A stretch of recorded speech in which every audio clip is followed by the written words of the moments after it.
حضرت علامہ شامی رحمۃ اللہ تعالی علیہ فرماتے ہیں کہ یوں بھی ہو سکتا ہے کہ میت کی پیشانی پر بسم اللہ الرحمن الرحیم لکھا جائے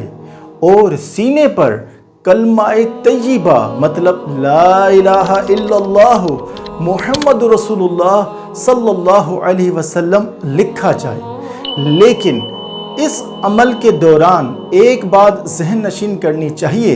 کہ یہ جو عمل آپ نے کیا مطلب پیشانی پر بسم اللہ اور سینے پر کلمہ طیبہ لکھا،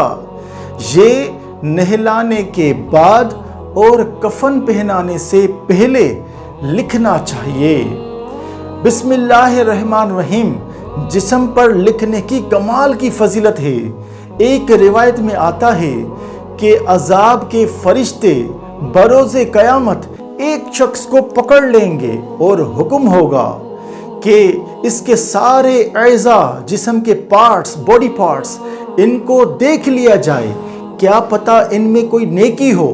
فرشتے جب اس شخص کے تمام اعضاء کو دیکھ لیں گے تو کوئی نیکی نہیں ہوگی، پھر حکم ہوگا اس شخص کو کہ اپنی زبان کو باہر نکال تاکہ دیکھیں کیا پتہ اس میں کوئی نیکی ہو۔ جب وہ شخص جو گنہگار ہوگا اپنی زبان کو باہر نکالے گا